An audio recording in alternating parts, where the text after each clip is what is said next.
one is right here. Hello, I'm Axel Rydby, game director here at Rocksteady Studios.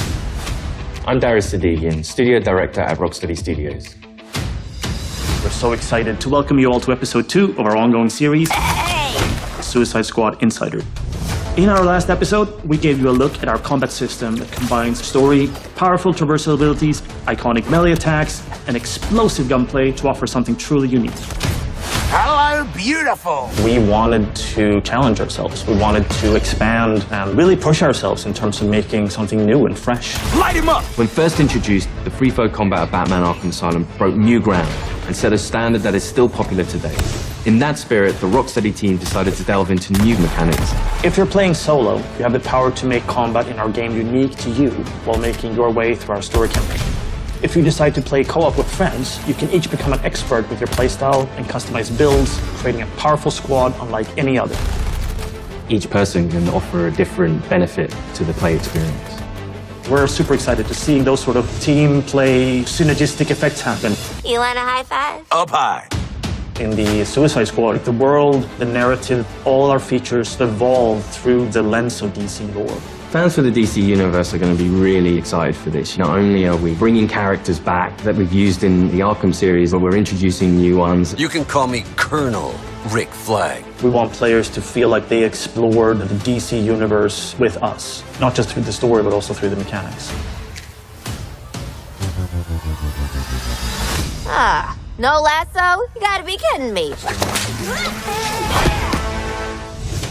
In this episode, we'll meet some of the iconic DC characters who will be helping our anti-heroes to take on their impossible mission. Awesome. Through conversations with our team, our voice cast, and our playtesters, along with extended gameplay, we'll give you a preview of some of the amazing new possibilities we're excited about with Suicide Squad Kill the Justice League. Wait, which superheroes did you say you were again? This is Suicide Squad Insider, Episode 2.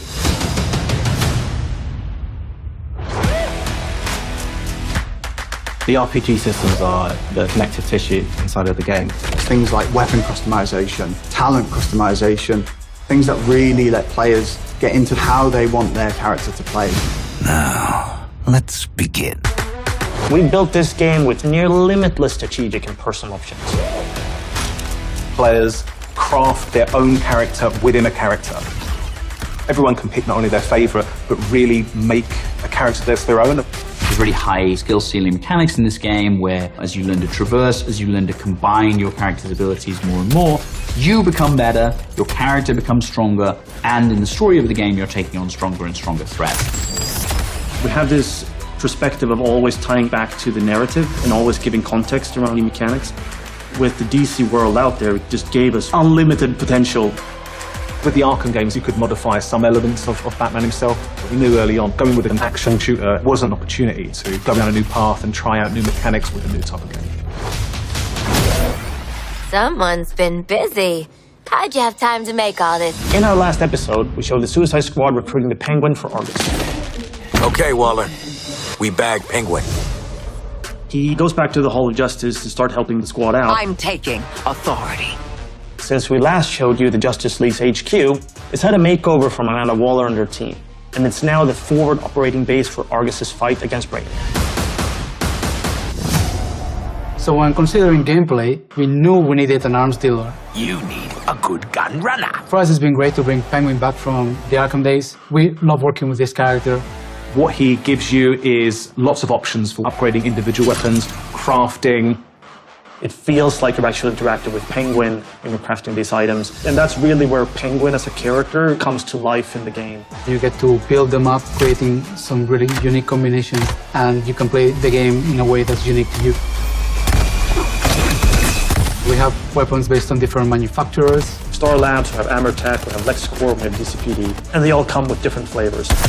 Lex is very scientific man, right? The guns are very scientific in nature. They have very specific recoil patterns and spread patterns, almost like they are calculated. Then we have Amertech, which is more improvised weaponry, really fast fire rates, high ammo capacity, but it kicks like a donkey. And once you've unlocked those manufacturers, you can go to Penguin and ask him to sort of craft specific weapons in those manufacturers. Different guns will play with different styles. Maybe you've got a Deadshot focused on critical hits, on headshots. That might mean that you want to favor a legendary gun which works with that playstyle.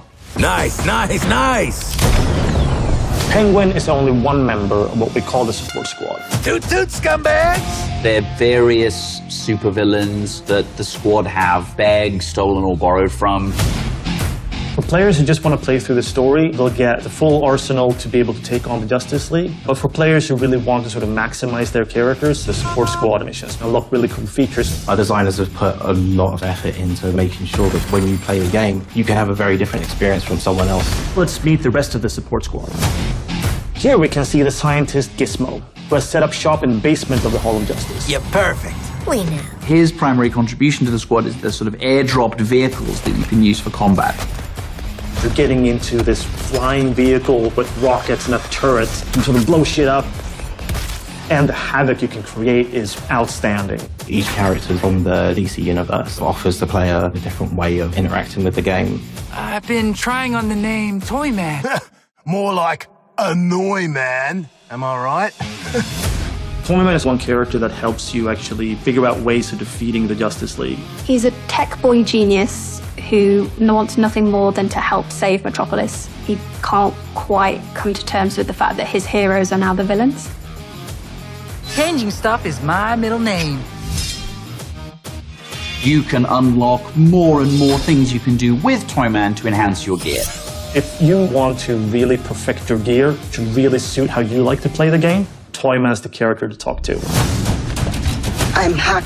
Hack is this sort of electronic astral projection. Anything that has electricity, Hack can manifest through. By working with Hack and increasing your talent points over the course of the game, you can unlock a whole myriad of different abilities. For example, with Harley, you can increase her grenade damage. Thank you! Alongside the talent tree, we have what we call the combat combo system. As you're doing these more intricate moves, you build up your combo faster, and the higher that combo is, the more talents you activate. Oh, this tough love! Hack also uses her abilities to literally hack Brainiac's comms, so you get to listen in on what the Justice League is talking about, and you also get to hear their sort of corrupted personalities and how different they are from the heroes you once knew. We have complete control, Brainiac. Now let's talk about one more member of our support squad. Another infamous DC villain that Director Waller once recruited.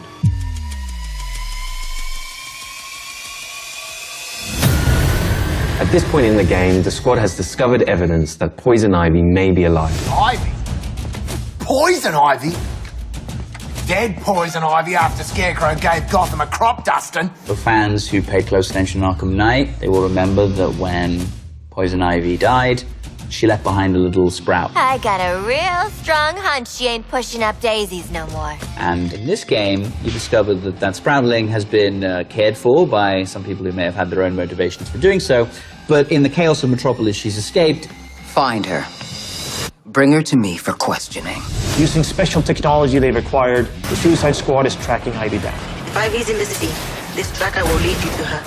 Unless y'all want to end up a poorly plated spring mix, you better put me in charge and let me talk to Ives first. So in playing solo, players can switch between any of the characters, and you'll get to experience all the different play styles across all of the different missions.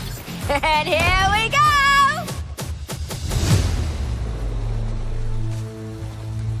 So here she is.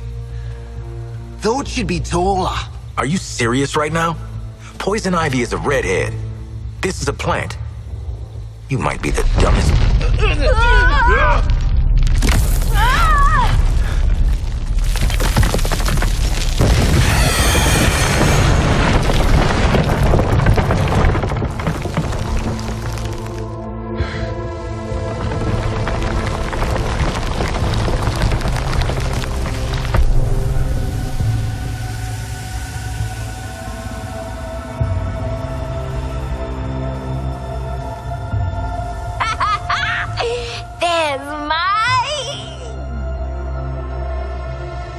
girl. She is not made of meat. Is this what you call a vegetarian option? I don't know you, but my pheromones remember you. Strange emotions. Tell me about it. Wasn't expecting you to come in fun size. You really don't know me? Harley and Ivy forever? In 10-story burning letters? Nope. Jeez, LexCorp really did a number on you, huh, Red? He dressed you up in that outfit, too? No. I took it. When I broke out. He shut me in a room in his tower. If I worked on the things he wanted, I got a whole hour of sunlight every day. What did he want? Weapons, making them more effective against the alien invaders. You know, they're very susceptible to plant toxins. And, I know all about plant toxins. We know. That's why they call you Poison Ivy. It's just Ivy. Weirdo. Where's Lex now? I don't know. Something spooked him, I guess. He got in his big robot suit and stomped off. Ooh, I know that look. Who you murdering? The corrupted things that are coming. All of them. They're poisoning the earth with their gross bodies. So I lured them here.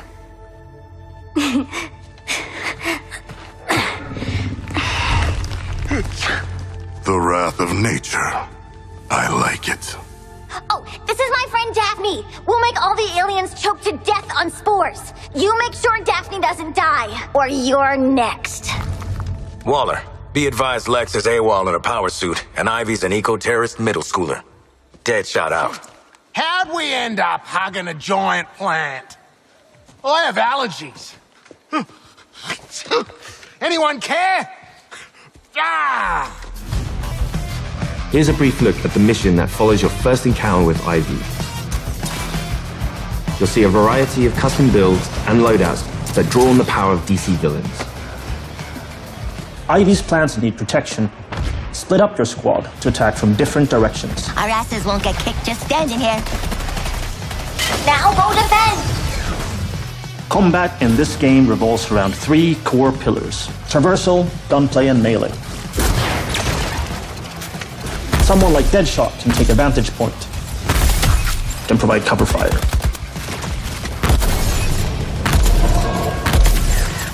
You can find wild ways to upgrade your melee attacks. With the Great Suspender, a single boomerang can launch several enemies off the ground. A job worth doing right! Harley's gun is from the Bane's Rage set. Landing a critical hit spawns a power-up that can infuse other weapons like grenades with Bane's Rage, making them more powerful. Get the invaders off Daphne! Quickly! Those aliens pollute everything! King Shark's loadout here includes Black Mask's Bulletstorm and the Heatwave's Molten Shield to synergize. He has triggered the Bulletstorm effect, which means that he's now immune from damage thanks to the Heatwave's Molten Shield, making this a perfect opportunity to get in close. Savor it. This mission is where we introduce afflictions, elemental attacks from Ivy's plans that draw on the powers of different DC villains. Use an affliction to freeze your enemies before you deliver an explosive finale. Task Force X, report. Have you secured Ivy? Yeah, kind of a funny story. Although she doesn't remember her old life, Ivy is still a deadly expert with toxins, and she can offer your builds an interesting new feature: afflictions. The results are so neat. When you manage to recruit her, she comes back to the Hall of Justice as kind of like a loose cannon, precocious toddler who also has terrifying genetic engineering powers. Then we introduce the concept of afflictions. Players can apply these afflictions to their melee weapons, their grenades, so they can mix and match different things for the encounter. And each affliction ties back to a DC character. So we have 4 afflictions. Diablo Blaze sets people on fire, burns them over time. But you can't shield harvest them. We have Deep Freeze, freezes people. You can shatter them with your guns, but they are pretty resistant to melee damage. They won't drop ammo when they die. At any point, you can have up to 2 different elemental afflictions, then add in the 3 other players, so what you've got there is lots of different ways to engage with enemies. Your fight is far from over. So at Rocksteady, what we sort of pride ourselves on is investigating how players play. Do they get the language that we're trying to create?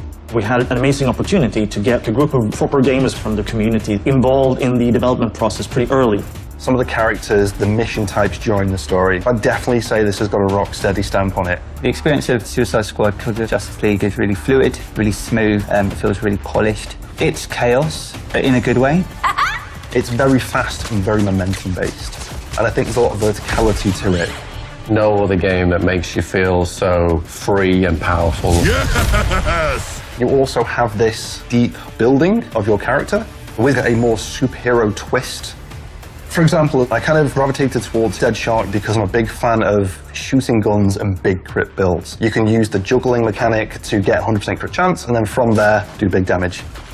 The knowledge that we gained, seeing players explore the mechanics, it gave us like a little taste of what it's going to be like when we got like a bigger community to share the game with.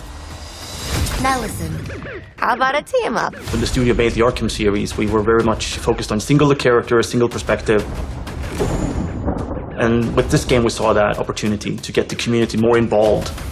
For us, it was about expanding and enhancing into something new and different. And we wanted this experience to be shared with more than just one person. One of the coolest experiences in the game is when you're playing with friends and each character can tackle the problems that you're facing together differently. You are learning how to overcome challenges together. All these characters are geared up to be able to complement each other. Because each of them is moving differently, sometimes another character might come in from a direction you don't expect. You can create unintentional cinematic moments with your friends. When you really are in sync with your squad, it's such a special feeling, and I think something I haven't experienced in any other game. Multiplayer is new for the studio, but it's super exciting because we get to see Rocksteady hallmarks of story-driven game, but from multiple perspectives, and getting to share that with your friends is pretty unique. We hope you enjoyed episode 2 of Suicide Squad Insider. Phew, I need a smoke. I need more therapy. In our next episode, we'll take a look at what you can expect from our game after launch. This is the biggest cinematic experience that Rocksteady has ever created, with more hours of cinematic cutscenes than ever before. But I think we leave the setting of our story open enough that for post-launch content, players will be excited to come back and find out what we're going to do next. You, want to talk about it? Know what, Quinn? I do. I don't think players are ready for the new playable characters they're going to get, or even the places they're going to get to take them. This game is much bigger than the world of the Suicide Squad. Rocksteady will continue to build on the story. We're delivering you a full game, but for those that want to go further, we're going to have lots of new updates that are free to our players, and we really want to engage with our community to give them new experiences regularly. At the end of the game, everyone goes, wow, this was a hell of a ride. Let's play again.